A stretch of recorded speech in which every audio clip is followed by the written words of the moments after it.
Ya, assalamualaikum warahmatullahi wabarakatuh. Waalaikumsalam warahmatullahi wabarakatuh. Alhamdulillah wassalatu wassalamu ala Rasulillah wa ala alihi washabihi wa man wala la haula wala quwata illa billah. Rabbi shrah li sadri wa yassir li amri wahlul 'uqdatam min lisani yafqahu qawli amma ba'd. Yang terhormat Ibu Dr. Eni selaku dosen pengampu landasan pendidikan yang hari ini belum berkesempatan hadir, mudah-mudahan pekan depan bisa hadir. Kemudian untuk teman-teman tercinta semua yang sore ini terlihat sangat bahagia, ceria sekali, izinkan saya sebagai moderator kelompok 7 yang akan mempresentasikan apa yang telah kami diskusikan. Tapi sebelumnya izinkan dulu saya berpantun. Mentari pagi mulai bersinar, burung Cakep. berkicau Cakep. di atas dahan. Semoga Cakep. presentasi yang kami tawarkan memberi manfaat dan tambahan pengetahuan. Amin. Amin. Kehidupan ini ibarat belajar tanpa akhir, dan ilmu adalah cahaya yang membimbing kita. Seperti kata Buya Hamka, iman tanpa ilmu bagikan lentera di tangan bayi. Namun, ilmu tanpa iman bagikan lentera di tangan pencuri. Maka dari itu, marilah kita mulai presentasi sore ini. Sebelum kita mulai, izinkan saya memperkenalkan anggota kami. Yang pertama adalah Ibu Siti Muslihatun, yang kedua saya sendiri, yang ketiga Bu Mardiana Palantika, yang keempat adalah Bu Kamilia Nur Umama. Oke, seperti yang kita perhatikan di media sosial akhir-akhir ini, beberapa kasus dalam dunia pendidikan yang sungguh sangat memprihatinkan. Ada anak membuli temannya, kemudian ada guru membuli muridnya, ada murid membuli gurunya, ada orang tua membuli guru anaknya dengan mengketapel salah satu matanya sampai buta. Bahkan yang akhir-akhir ini yang masih hangat-hangatnya itu kasus merokok yang terjadi di salah satu SMK di daerah Banten. Untuk itu akan dibahas oleh teman-teman saya. Untuk beberapa kasus yang terjadi, kita akan mengambil 3 contoh kasus studi dari ribuan kasus yang sangat memprihatinkan di dunia pendidikan. Kami berharap dengan adanya presentasi ini kita sama-sama belajar mengambil hikmah supaya kasus-kasus yang terjadi dalam dunia pendidikan itu dapat diminimalisir, syukur-syukur dihilangkan. Baik, Amin. tanpa perlu berpanjang kalam, silakan untuk presentasi saya serahkan ke teman-teman.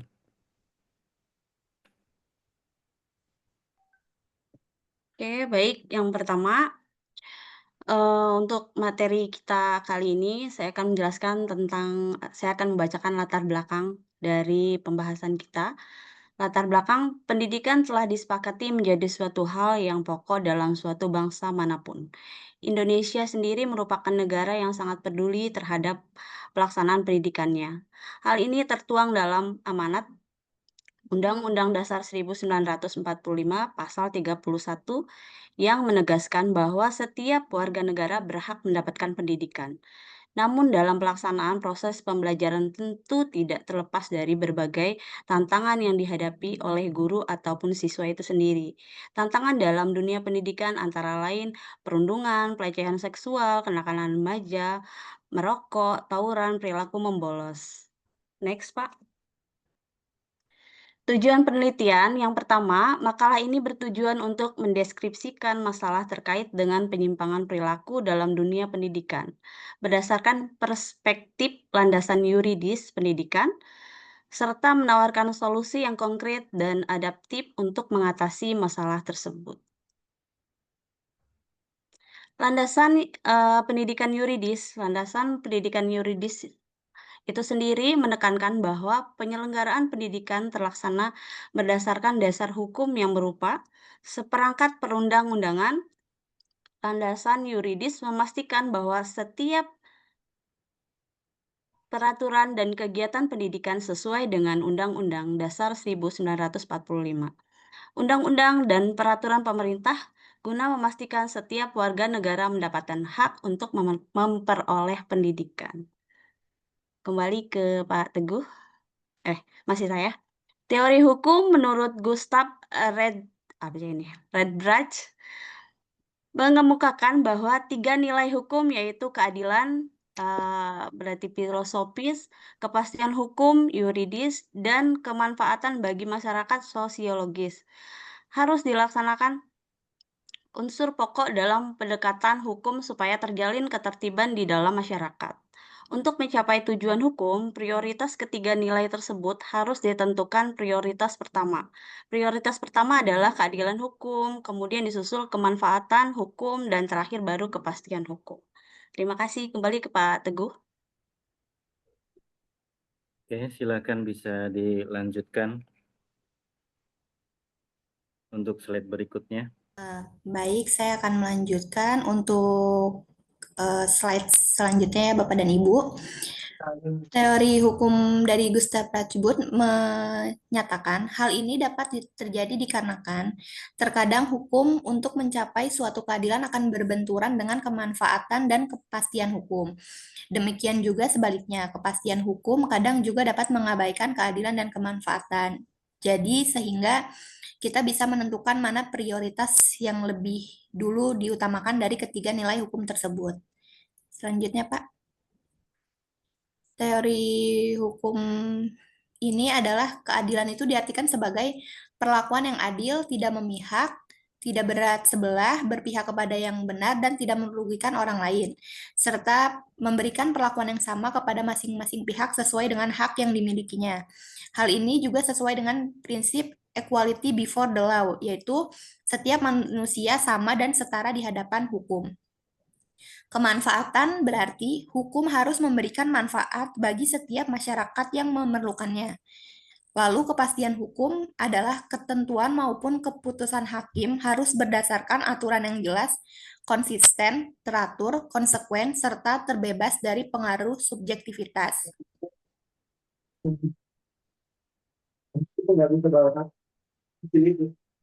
Lalu landasan hukum sesuai dengan undang-undang adalah antara lain Undang-Undang tentang Pelecehan Seksual tahun 2002 nomor 12, yaitu selain itu juga ada dijerat dengan Kitab Undang-Undang Hukum Pidana termaksud KUHP Undang-Undang nomor 1 tahun 2023 dan undang-undang lainnya yang relevan seperti Undang-Undang ITE untuk pelecehan di media sosial serta Undang-Undang Perlindungan Anak jika korban adalah anak-anak atau masih di bawah umur.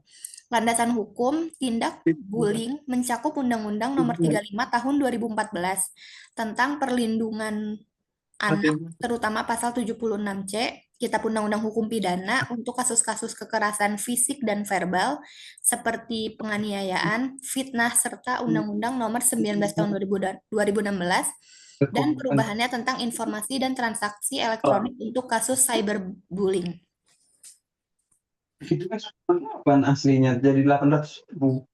Lalu kasus pertama yang diangkat dalam pembahasan kali ini adalah kasus pelecehan seksual yang terjadi di SMPN 3 Depok, di mana salah satu seorang guru di SMPN 3 Depok tersebut melakukan pelecehan seksual terhadap muridnya yang berdasarkan informasi lebih dari 7 orang, yaitu dengan menyentuh area sensitif siswi saat kegiatan belajar mengajar sedang berlangsung, dan laporan lain juga mengungkapkan bahwa kekerasan verbal juga terjadi.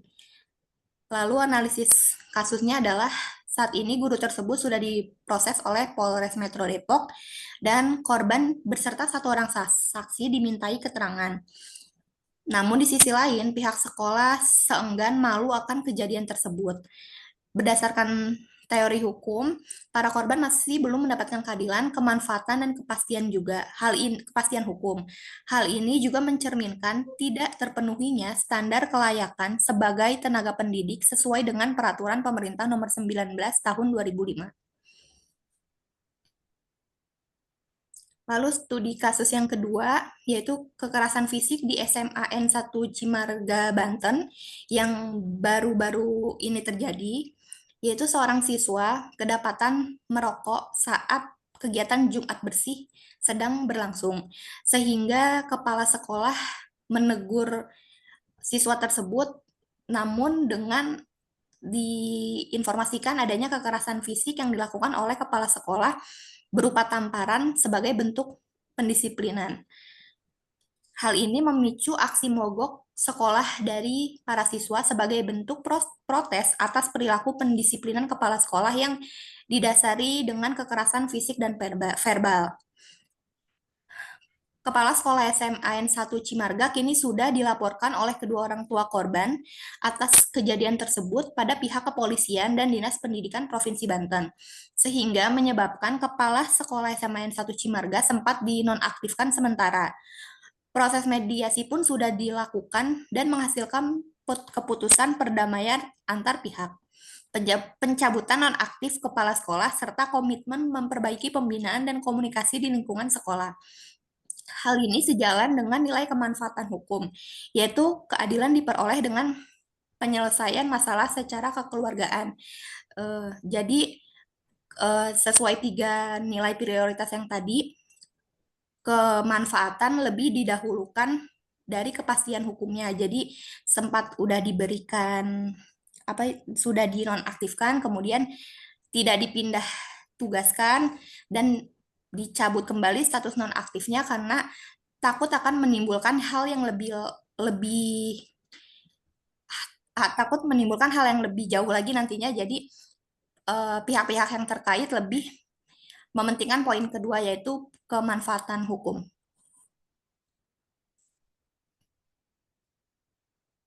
Yang terakhir adalah studi kasus, yaitu kasus bullying siswa di SMPN Blitar saat kegiatan MPLS, yaitu seorang siswa SMP Negeri 3 Doko, Blitar di Jawa Timur, memicu keprihatinan yang luas. Korban berumur 12 tahun, baru kelas 7, dikeroyok oleh puluhan siswa lainnya saat kegiatan masa pengenalan lingkungan sekolah, hingga mengalami trauma fisik dan psikologis. Analisis kasus saat ini, Kasat Reskrim Polres Blitar Jawa Timur, AKP Monmon Suwito Pratomo mengungkapkan bahwa tindakan bullying tersebut diduga dilakukan oleh beberapa siswa dari kelas 7 hingga 9. Menurut keterangan awal, peristiwa pengeroyokan itu terjadi didasari saat siswa dipanggil oleh kakak kelasnya dan diajak ke kamar mandi di belakang sekolah.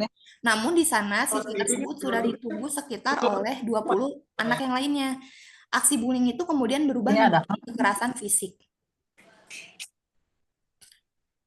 Saya kembalikan kepada Pak Teguh. Mana ya? Ya, silakan masih Baik. dilanjutkan. Baik, mohon izin. Suara saya terdengar tidak ya? Gimana sih ngirim Terdengar, Bu Siti. Terdengar, Stan? terdengar. Belum terdengar? ke my phone? Terdengar, Sudah terdengar. terdengar? Sudah, Bu. Baik, terima kasih. Yang bicara Bu Siti ya? Saya lanjutkan.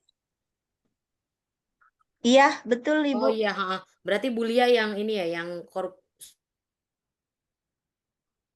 Ya, saya share screen. Nah, saya lanjutkan ya. Untuk solusi dan rekomendasi. Yang pertama yaitu kolaborasi multi pihak. Pentingnya kolaborasi antar sekolah, orang tua, dinas pendidikan, masyarakat, dan aparat penegak hukum dalam menciptakan lingkungan belajar yang aman dan ramah anak. Di sini pentingnya berkolaborasi antara sekolah, orang tua, dan juga dinas pendidikan, serta masyarakat dan aparat penegak hukum akan menjadi hal yang sangat krusial dalam menciptakan lingkungan belajar yang aman dan ramah anak. Lingkungan pendidikan yang ideal tidak dapat terwujud apabila hanya mengandalkan peran sekolah semata. Sekolah memiliki tanggung jawab dalam menyediakan sistem pembelajaran yang kondusif. Sementara, orang tua berperan penting dalam mendampingi serta memberikan dukungan moral dan emosional kepada anak. Dinas pendidikan berfungsi sebagai pengawas dan penyedia kebijakan, serta fasilitas yang mendukung tercapainya tujuan pendidikan yang berkualitas. Masyarakat juga memiliki kontribusi besar dalam menciptakan lingkungan sosial yang positif di luar sekolah. Dan aparat penegak hukum berperan menjaga keamanan serta menegakkan aturan yang melindungi hak-hak anak. Kolaborasi yang kuat antar semua pihak tersebut akan membentuk sinergi yang mampu menciptakan suasana belajar yang aman, nyaman, dan berorientasi pada kesejahteraan anak. Kemudian yang berikutnya yaitu pembinaan dan pelatihan untuk guru. Pemerintah diharapkan dapat lebih memperhatikan mengenai kelayakan sebagai tenaga pendidik, dikarenakan guru bukan hanya sebagai seorang pengajar, tetapi juga teladan sehingga penting bagi setiap tenaga pendidik dalam menjunjung tinggi profesionalisme dan integritas, dengan memberikan pembinaan dan pelatihan yang relevan kepada para guru. Kegiatan pelatihan yang relevan sangat dibutuhkan. Mengapa? Karena agar guru mampu beradaptasi dengan perkembangan zaman, teknologi, serta perubahan kurikulum yang dinamis. Pembinaan ini dapat mencakup penguatan karakter, peningkatan kompetensi profesional, penerapan strategi pembelajaran aktif, serta penerapan pendekatan yang ramah anak dan inklusif. Dengan adanya pembinaan dan pelatihan yang berkesinambungan, maka guru akan mampu menciptakan suasana belajar yang berkualitas, aman, dan tentunya menyenangkan bagi peserta didik, sekaligus menjadi teladan dalam membangun karakter generasi penerus bangsa. Untuk solusi yang berikutnya yaitu membangun lingkungan sekolah yang positif. Edukasinya bagaimana? Maka berikan pemahaman tentang bahaya bullying, pelecehan seksual, dan kekerasan fisik, serta cara mencegahnya. Edukasi tentang bahaya bullying, pelecehan seksual, dan kekerasan fisik ini merupakan langkah penting dalam menciptakan lingkungan sekolah yang aman dan ramah anak. Melalui kegiatan edukatif seperti penyuluhan, seminar, kampanye anti-bullying, dan pembelajaran karakter, seluruh warga sekolah, baik guru, siswa, maupun tenaga kependidikan, maka dapat memahami dampak buruk dari kekerasan serta mengetahui cara pencegahannya. Edukasi ini juga membantu peserta didik mengenali tanda-tanda kekerasan dan memberikan pemahaman tentang pentingnya menghormati sesama, serta dapat melaporkan tindakan yang berpotensi menimbulkan bahaya. Kemudian, kebijakan. Terapkan kebijakan anti kekerasan yang tegas dan jelas di sekolah. Sarana dan prasarana. Lengkapi sekolah dengan fasilitas yang aman dan mendukung, seperti kamera pengawas, CCTV, dan ruang konseling. Kenapa semuanya ini penting? Karena sarana dan prasarana yang memadai juga memiliki peran besar dalam menjaga keamanan sekolah. Sekolah perlu dilengkapi dengan fasilitas yang mendukung, seperti kamera pengawas yang berfungsi untuk memantau aktivitas di area sekolah dan mencegah tindakan kekerasan. Di sisi lain, kebijakan yang tegas dan jelas tentang anti kekerasan perlu diterapkan secara konsisten di lingkungan sekolah. Sekolah harus memiliki aturan tertulis yang melarang segala bentuk kekerasan, baik fisik, verbal, maupun psikologis. Kebijakan ini perlu disosialisasikan kepada seluruh warga sekolah agar diketahui, dipahami, dan dijalankan bersama. Selain itu, sekolah juga harus memiliki mekanisme pelaporan yang mudah diakses serta sanksi yang tegas bagi pelaku kekerasan. Hal ini menunjukkan komitmen sekolah dalam memberikan perlindungan maksimal kepada peserta didik, serta membangun budaya disiplin dan tanggung jawab. Melalui pelaksanaan edukasi yang berkelanjutan, penyediaan sarana dan prasarana yang aman, serta penerapan kebijakan yang tepat, dapat tercipta lingkungan sekolah yang positif. Lingkungan sekolah yang positif adalah lingkungan yang mendorong hubungan harmonis antar warga sekolah, komunikasi yang terbuka, dan rasa saling menghargai. Dengan demikian, sekolah akan menjadi tempat yang aman, nyaman, dan mendukung tumbuh kembang anak, baik secara akademik maupun emosional. Upaya ini merupakan fondasi penting dalam membentuk generasi muda yang berkarakter, berempati, dan siap menghadapi tantangan masa depan. Kemudian yang berikutnya, solusi dan rekomendasi yaitu konseling dan pendampingan psikologis. Pemerintah memfasilitasi pemulihan mental siswa dengan adanya konseling dan pendampingan psikologis dengan tujuan membantu memulihkan kondisi mental, emosional, dan psikologis korban. Pemerintah memiliki peran penting dalam memfasilitasi pemulihan mental siswa, khususnya bagi mereka yang menjadi korban bullying, kekerasan fisik, ataupun pelecehan di lingkungan sekolah. Salah satu bentuk dukungan nyata dapat diberikan adalah melalui penyediaan layanan konseling dan pendampingan psikologis. Mengapa? Karena melalui fasilitas ini, siswa yang mengalami tekanan emosional maupun trauma psikologis dapat memperoleh bimbingan dan perhatian dari tenaga profesional seperti bimbingan konselor, psikolog, maupun guru bimbingan konseling yang telah dilatih tentunya secara khusus. Layanan konseling ini juga berfungsi sebagai sarana bagi siswa untuk mengekspresikan perasaan, mengelola emosi, dan menemukan kembali rasa aman serta kepercayaan dirinya. Sementara itu, pendampingan psikologis membantu siswa memahami kondisi mental yang sedang dialami dan memberikan strategi untuk memulihkan keseimbangan emosional. Proses ini dilakukan secara berkelanjutan agar siswa dapat beradaptasi kembali dalam lingkungan belajar dan perasaan tenang, termotivasi, dan percaya diri. Lalu tujuan utama dari program ini apa?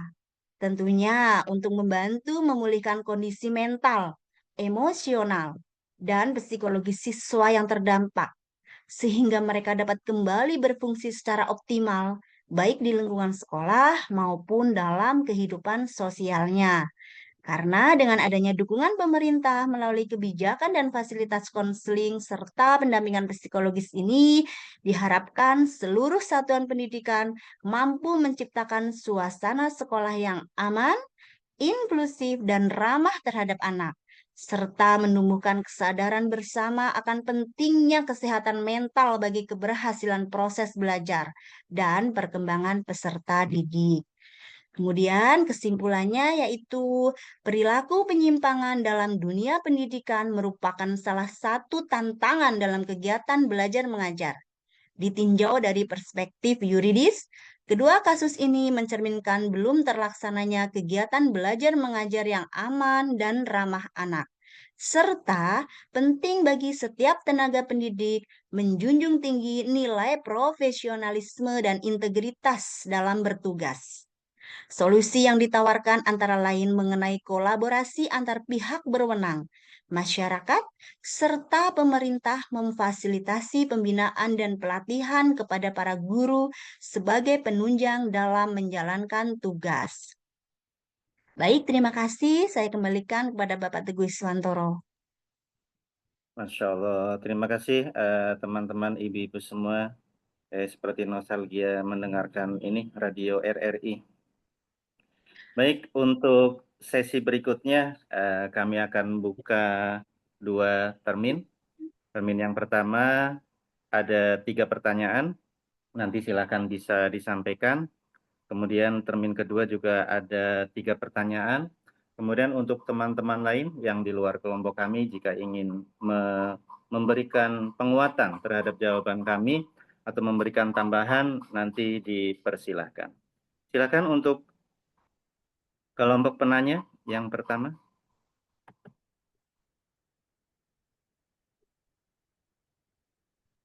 Saya Pak izin bertanya. Iya, Bu Dania. Ini saya raise hand dulu atau langsung nanya Pak? Maaf belum diklik. Langsung saja Ibu. Oh langsung Nggak aja, apa-apa. maaf ya. Bu Dania dari kelompok berapa Ibu? Saya Dania dari kelompok 9.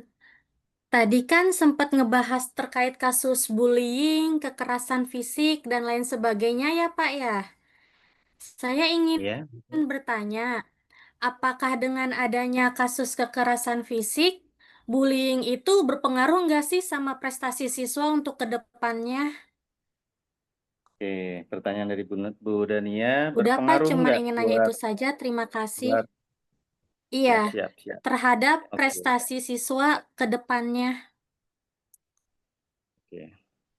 Teman-teman, ada yang mau menjawab? Atau saya coba jawab ya Bu ya.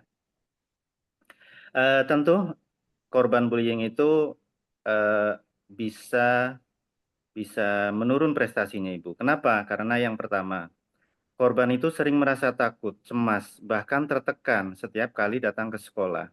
Akibatnya, itu otak akan lebih fokus pada rasa takut dan kewaspadaan daripada pelajaran. Kemudian contoh ya, seorang siswa yang sering dicekik temannya, dia akan menjadi takut berbicara di kelas. Kemudian ia jadi enggan bertanya atau menjawab soal. Padahal sebenarnya dia paham, tapi dia takut karena malu dibully oleh teman-temannya. Kemudian rasa malu, tidak percaya diri, kemudian itu akan membuat korban kehilangan semangat belajar. Mereka merasa tidak berharga, tidak berguna ya, walaupun sudah berusaha. Dampaknya yaitu tadi malas belajar, jarang mengerjakan tugas, dan otomatis prestasinya menurun. Bahkan yang fatal itu korban itu bisa memilih bolos sekolah atau pindah sekolah karena takut bertemu pelaku, sehingga dia akan kehilangan banyak jam pelajaran sehingga membuat materi yang tertinggal semakin banyak. Mungkin seperti itu, Ibu. Oke Pak, sip. Jelas Pak. Oke, siap. Terima Terima kasih kasih. Pak. Untuk pertanyaan kedua, Saya Pak silakan Ibu, Teguh. Bapak. Siap, Ibu. Dah, bisa saya Pak Teguh? Ya, Iya. silakan Ibu. Iya, Assalamualaikum warahmatullahi wabarakatuh. Waalaikumsalam. Ibu dari kelompok berapa Ibu ya? Saya dari kelompok 11. Ya, Saya Ibu. Andi Susilawati dari kelompok 11 mau bertanya perihal yang tadi studi kasus yang kelompok 7 sampaikan bahwa terjadinya penamparan seorang siswa yang didapatkan merokok di sekolah sehingga ada reaksi penamparan oleh guru ataupun kepala sekolahnya sehingga reaksi tersebut menjadi pro dan kontra di medsos akhir-akhir ini.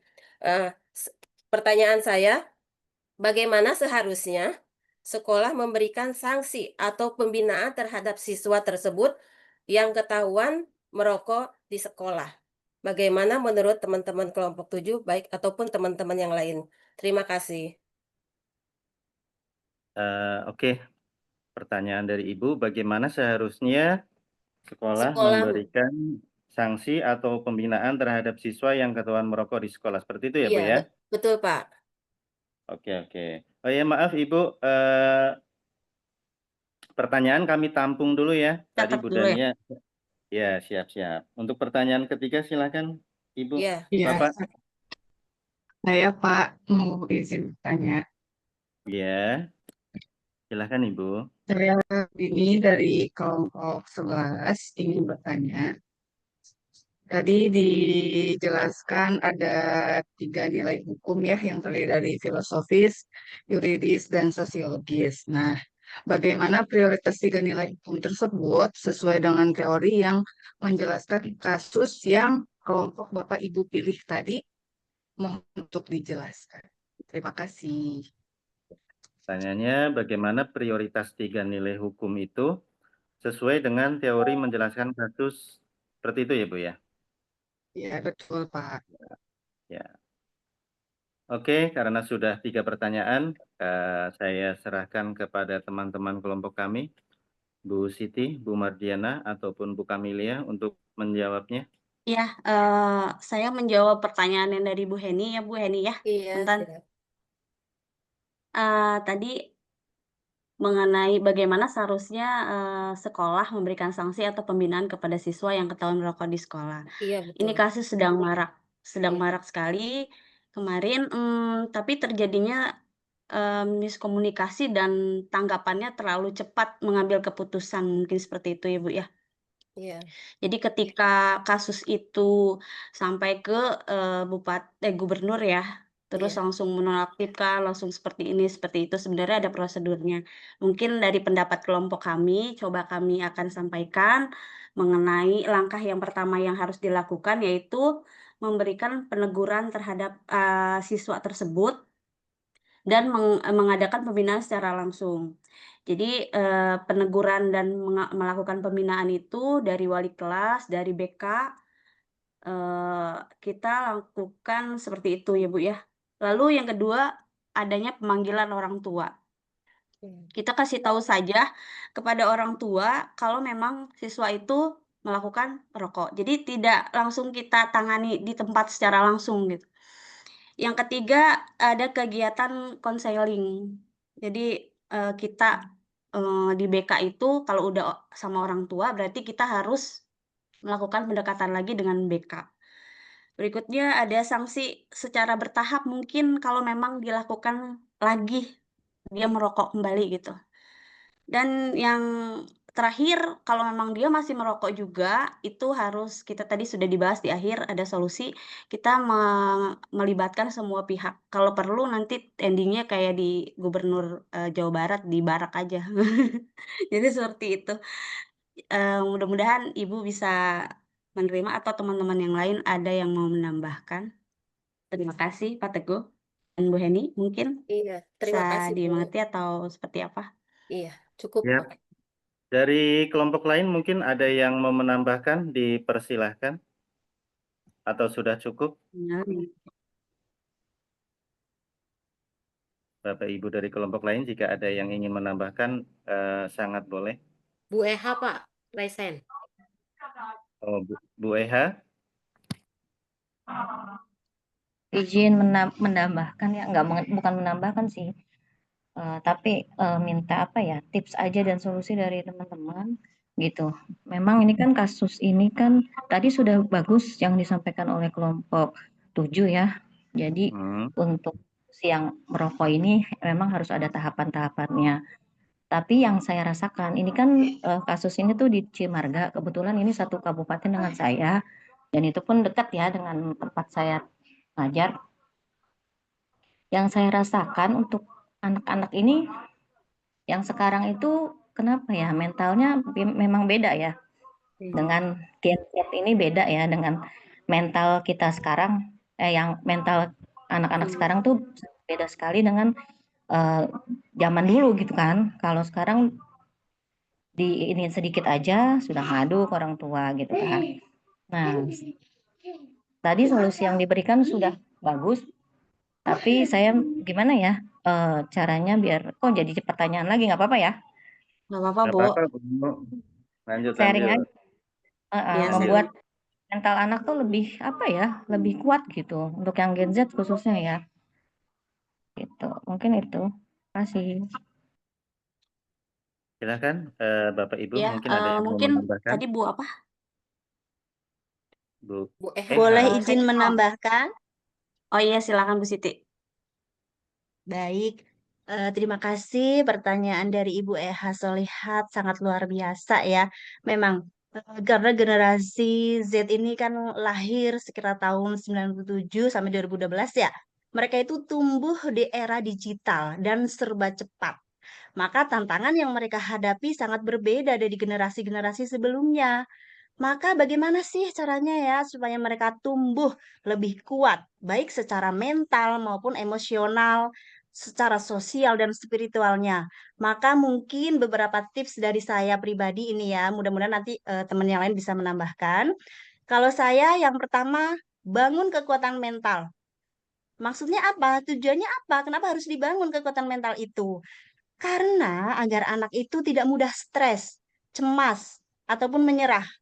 Lalu caranya bagaimana sih? Nah, yang pertama ajarkan manajemen emosi. Bantu anak kita mengenali dan mengendalikan perasaannya. Misalnya, kamu boleh marah, tapi Mari bicarakan dengan tenang. Nah, itu salah satu ya. Marah pun tidak boleh kita larang ya. Boleh silakan mau marah seperti apa. Tapi ingat, bicarakan dengan tenang. Kemudian, biasakan menghadapi tantangan kecil. Tantangan yang bagaimana sih? Misalkan anak sedang baru ini pengalaman saya tadi malam. Saya sedang makan malam bersama keluarga kebetulan. Kami punya anak kecil, usia baru sekitar 4 tahun. Kami sedang makan asik-asik, tiba-tiba karena anak kami aktif, jatuh dari meja, gelinding dia di kolong. Dan memang kami nggak respect menolong gitu. Biarkan saja, biarkan dia mengatasi dulu. Jangan langsung memberikan pertolongan. Biarkan anak mencoba dulu. Karena dari kegagalan-kegagalan kecil akan membangun ketahanan mental. Dari jatuh yang kecil-kecil, itulah yang akan membuat mereka kuat. Kemudian yang berikutnya, latih rasa syukur. Biasakan anak menuliskan hal-hal baik setiap hari agar pikirannya positif. Saya juga menerapkan kepada peserta didik saya, mereka sebelum tidur malam nih, coba deh kalian pikirkan dulu, hari ini sehari ini saja, hal positif apa yang sudah kamu lakukan, hal buruk apa yang sudah dilakukan, banyak yang mana, pertimbangkan, banyak yang baiknya, apa yang buruknya. Mungkin itu bisa salah satu cara ya. Kemudian yang berikutnya, kuatkan secara emosional. Mengapa harus dikuatkan emosionalnya? Karena anak mampu memahami dirinya dengan orang lain dengan kekuatan emosional itu. Caranya bagaimana? Berikan dukungan emosional yang konsisten. Dengarkan tanpa menghakimi saat anak bercerita. Ajarkan empati. Diskusikan perasaan orang lain saat menonton film misalkan atau melihat kejadian-kejadian di sekitar, ya. Kemudian kurangi tekanan-tekanan berlebihan. Karena kadang ya, saya sendiri nih sebagai orang tua pastinya menginginkan anak yang terbaik gitu ya buat anak. Anak saya harus yang terbaik nih. Anak saya harus menjadi juara. Biasanya orang tua seperti itu ya, karena mereka akan lahir dari lingkungan keluarga kecil dulu.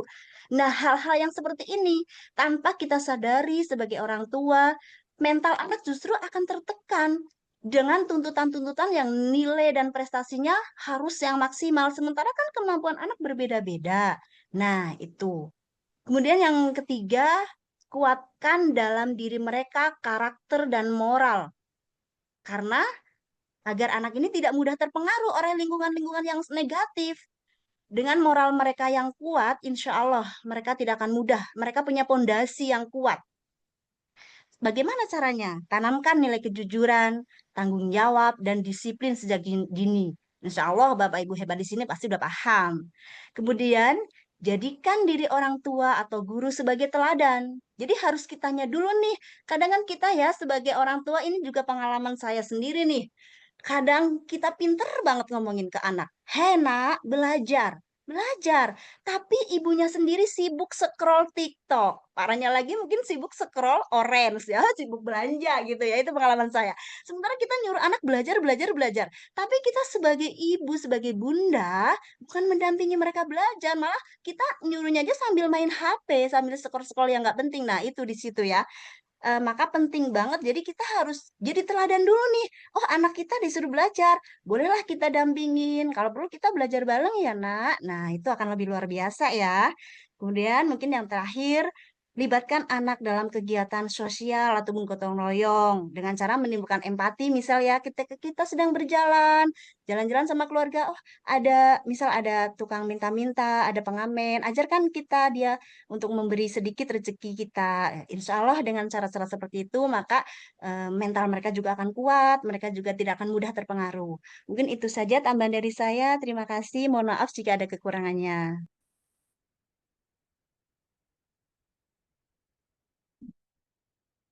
Masya Allah. Bu Eha, apakah sudah cukup jelas atau masih kurang? Jelas Pak, makasih. Oke, yang pasti memang kita harus jadi role model sih ya Bu ya. Kadang kita melarang anak didik untuk tidak merokok, gurunya di belakang merokok.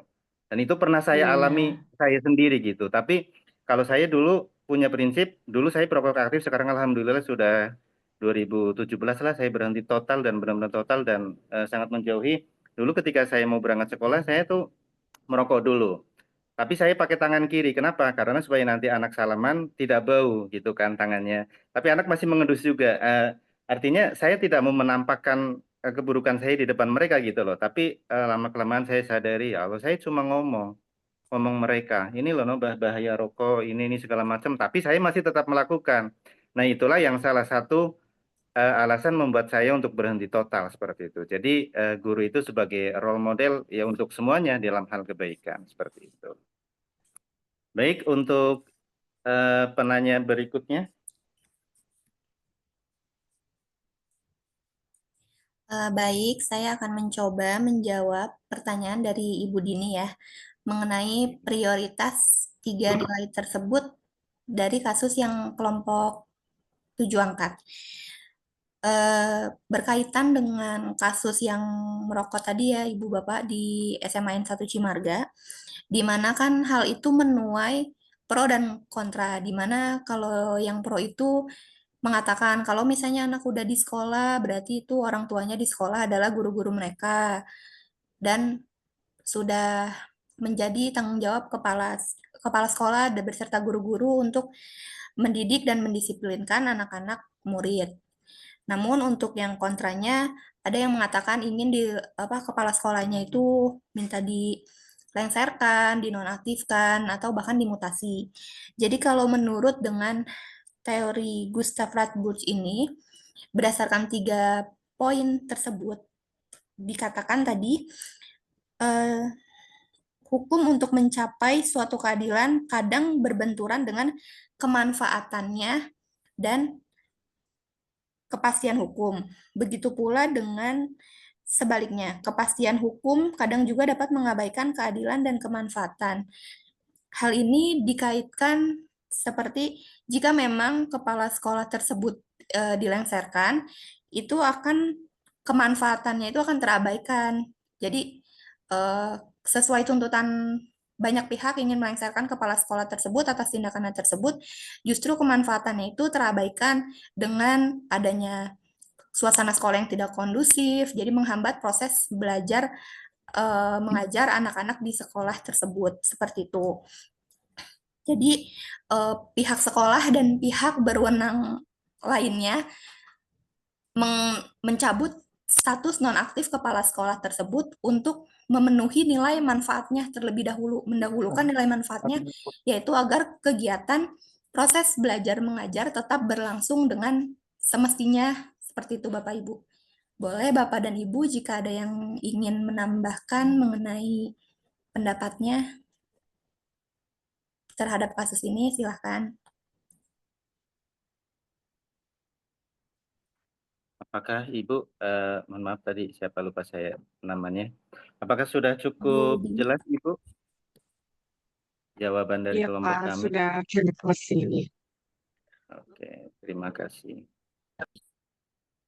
Kemudian untuk termin kedua, Bapak Ibu, kami membuka 3 penanya lagi. Silahkan yang ingin bertanya bisa menyampaikan.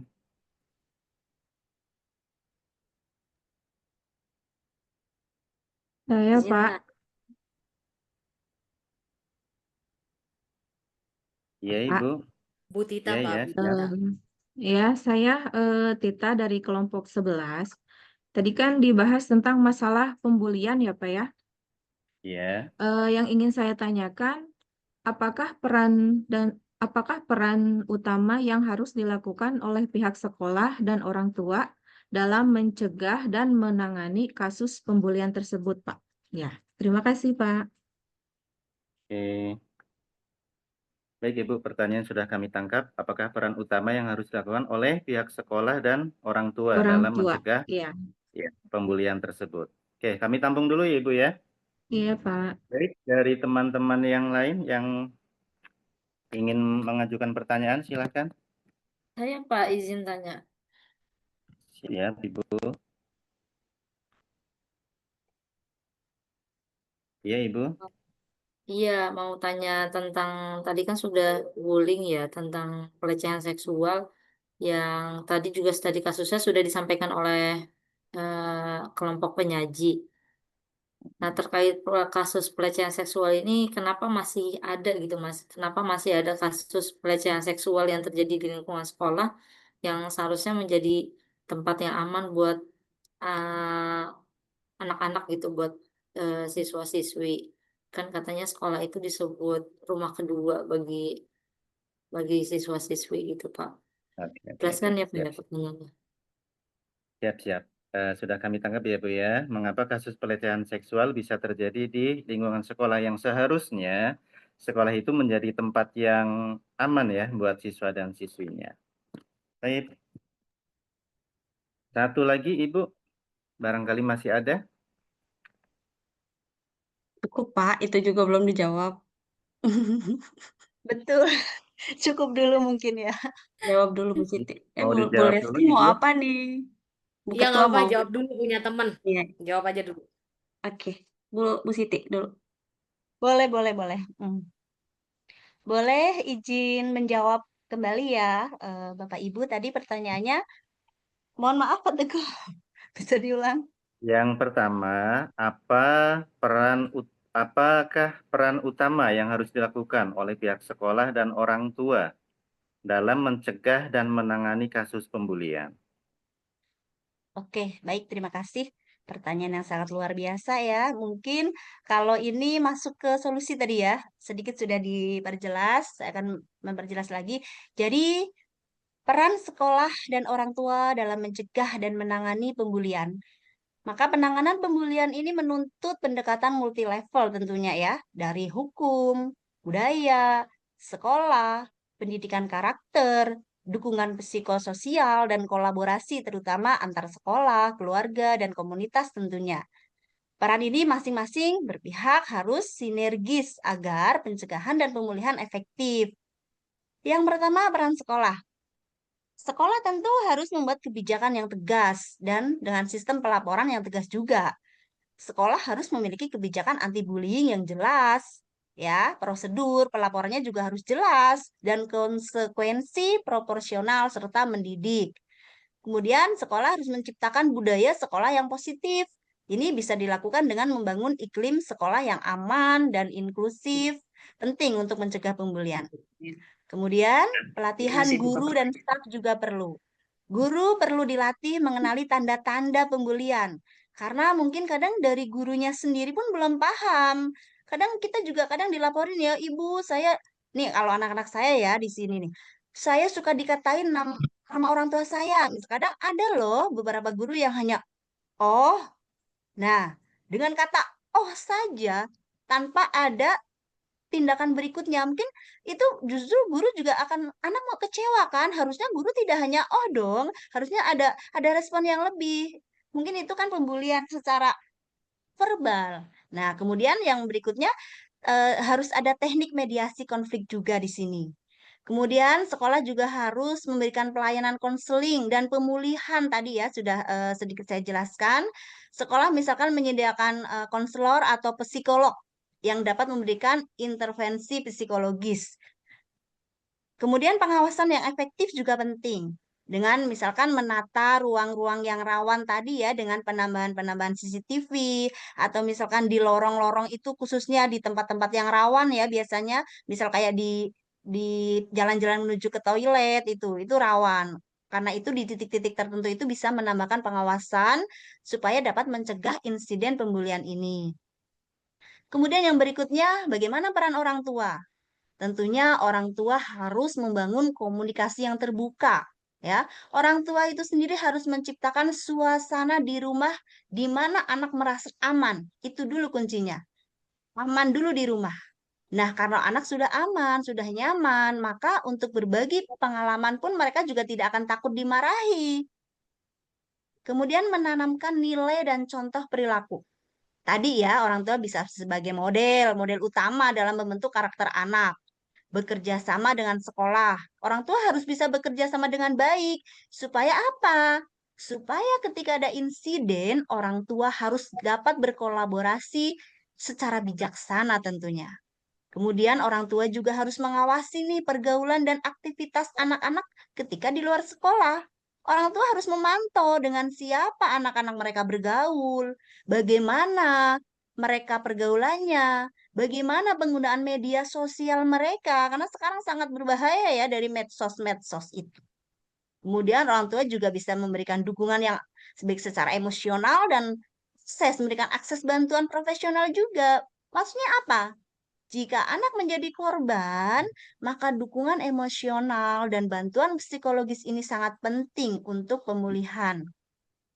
Sebenarnya pemulihan di sekolah adalah masalah yang kompleks ya, mempengaruhi kesejahteraan emosional, perkembangan akademik, dan kemampuan sosial anak. Maka pencegahan dan penanganannya pun membutuhkan komitmen bersama dari semua pihak. Dari sekolah, keluarga, dan juga masyarakat juga. Dengan langkah yang terpadu, kita dapat meminimalkan dampak psikologis korban, mencegah munculnya pelaku-pelaku yang baru, dan membangun lingkungan belajar yang sehat serta produktif bagi seluruh siswa. Mungkin itu dari saya. Jika dari kelompok mungkin akan ada yang menambahkan atau dari Bapak Ibu guru yang lain. Bagaimana Ibu, sudah cukup tadi? Ibu siapa yang bertanya ya? Silakan, saya Ya, kembalikan Pak Ibu. Teguh. Bu Sudah. Tita. Ya, sudah. Terima kasih, Bu. Teman-teman, karena waktunya sudah pukul 15.58, mungkin ini menjawab yang terakhir sekali ya, tadi yang pertanyaan dari Ibu Maratus Solihah. Ya, Silakan tadi teman-teman. pertanyaan dari Bu Listi, tahan dulu ya, tangannya simpen dulu. Saya mau jawab dari pertanyaan Bu Maratu Solihah ya tadi ya. Ini izin mematikan kamera karena sudah hampir hilang-hilangan sinyalnya. Pertanyaannya, mengapa kasus pelecehan seksual bisa terjadi di lingkungan sekolah yang seharusnya sekolah itu menjadi tempat yang aman buat kita semua, buat siswa dan gurunya. Yang pertama itu karena biasanya kembali lagi ke karakter gurunya itu sendiri. Karakter guru itu sendiri, entah dia punya psikologis yang berbeda atau memang cara pemikiran dia yang berbeda, sehingga dia menggunakan kekuasaan dia sendiri. Dia menggunakan kewenangan dia dan sistem otoriter dia. Saya adalah guru kamu gitu. Jadi kamu mau ngapain aja kamu harus diem gitu. Dan siswanya itu sendiri biasanya merasa terancam dan takut. Secara singkat saja ya, karena waktunya sudah mau habis. Lalu yang kedua, kurangnya pengawasan dari sistem pelaporan di sekolah. Jadi siswa itu juga bingung mau lapor kemana gitu. Guru juga kayaknya dia udah tahu kapasitas di sekolah ini tidak tidak terbuka untuk pengaduan. Jadi sehingga siswa itu guru tersebut akan melakukan kembali gitu.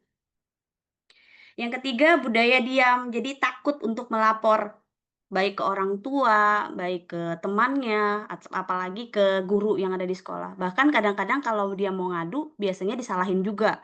Kamu ngada-ngada gitu, nggak ada bukti. Kadang-kadang seperti itu. Jadi dia takut untuk mengadu sehingga guru tersebut akan melakukan kembali kasus seperti itu. Yang keempat, kurangnya pengetahuan tentang pelecehan seksual dari siswa itu. Ini bener nggak ya?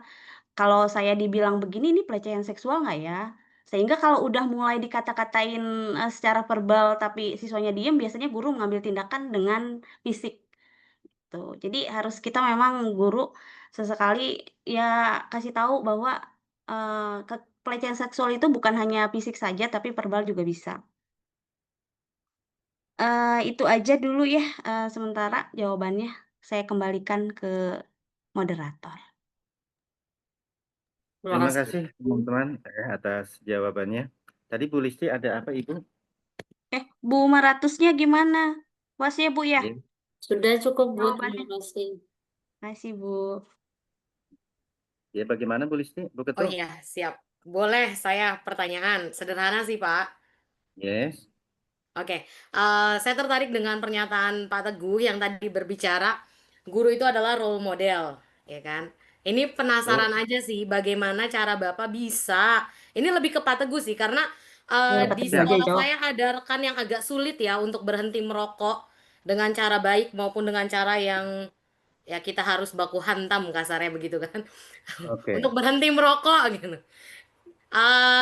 Gimana tuh Pak proses supaya penyadaran atau supaya timbul sadar laki-laki untuk berhenti merokok, terutama guru ya, sebagai role model. Mungkin Bapak bisa bercerita pengalaman, dari pengalaman Bapak itu nanti bisa saya ambil, kali bisa saya terapkan di rekan saya.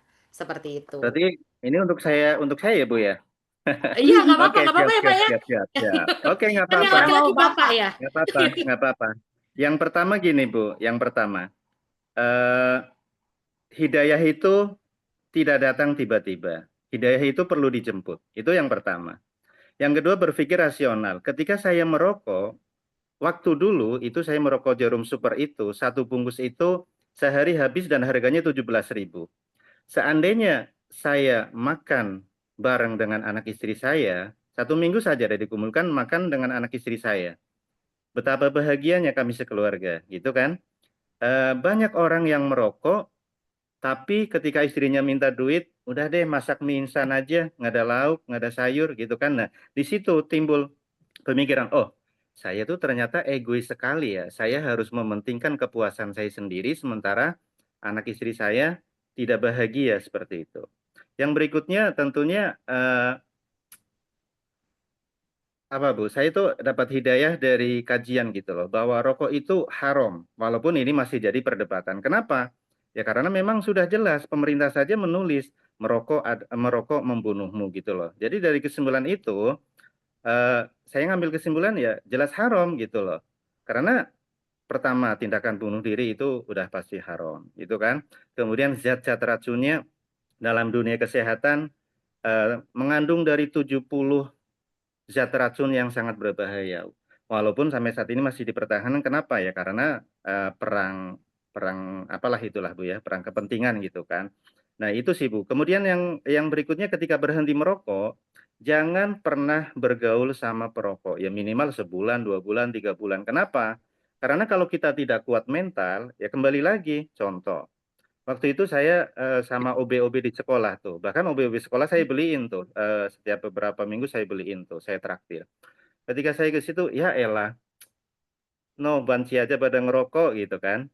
Nah dari situ saya nggak mau bergaul sama mereka untuk sementara waktu gitu loh. Bukan berarti memutuskan tali silaturahmi, tapi pengaruh teman itu sangat dahsyat gitu loh. Maka ada ungkapan, jika kamu ingin melihat dirimu, maka lihatlah temanmu. Kan seperti itu. Jadi pengaruh teman dekat itu sangat dahsyat gitu. Kurang lebih seperti itu sih Bu. Gitu. Oke. Nanti mungkin di Dan belakang saya saya, minta kali ya Pak, ada kajian kenapa? atau apa, saya bakal setelin kali tiap hari ya. Soalnya saya satu ruangan nih Pak, Eh, bosen saya berantemnya.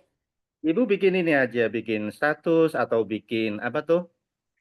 Di share aja di grup ininya gitu loh. Bapak tahu nggak sih, Bapak tuh ya pelan-pelan sih Bu, pelan-pelan gitu kan. Kita itu terganggu gini segala macam. Kita tuh pendidik. Kalau saya sih pasti saya tidak pernah merokok di depan anak saya dan anak didik saya karena apa ya?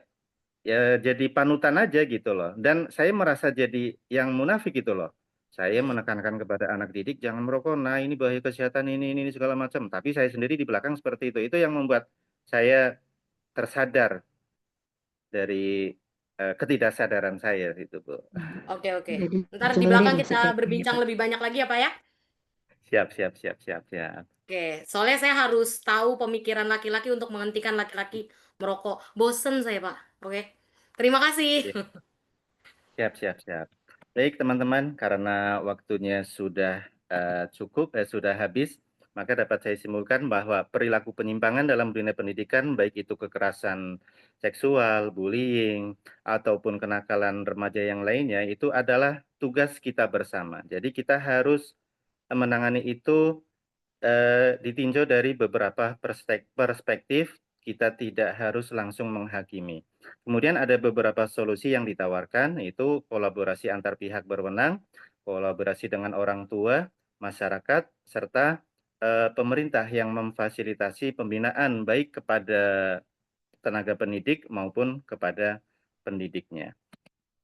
Kemudian sebelum saya tutup, mungkin ini bisa menjadi penguat untuk anak-anak kita ya, bahwa kita itu yang beragama Islam ya kita tanamkan nilai-nilai keislaman, bahwa di dalam kitab itu sudah jelas dan ada konsekuensinya. Seperti contoh, wailul lil mutaffifin, celakalah bagi setiap pengumpat dan pencela. Nah, dari situ kan 1400 tahun yang lalu itu sudah dilarang untuk mencela, membuli. Bahwa janganlah kita mengolok-olok suatu kaum terhadap kaum yang lain karena bisa jadi yang diolok-olok itu lebih baik dari yang mengolok-olok, seperti itu. Tapi kurang lebihnya mohon maaf yang setulus-tulusnya dari kelompok kami. Segala kelebihan datangnya dari Tuhan, segala kekurangan itu karena semata-mata godaan dari setan. Akhirnya kami pamit undur. Assalamualaikum warahmatullahi wabarakatuh. Waalaikumsalam warahmatullahi wabarakatuh. Waalaikumsalam warahmatullahi Wabarakatuh. Record bisa dimatiin kali Pak Jody ya. Bapak Ibu kita foto-foto setelah record dimatiin, silakan dinyalakan dulu kamera Bapak Ibu. Pak Jody.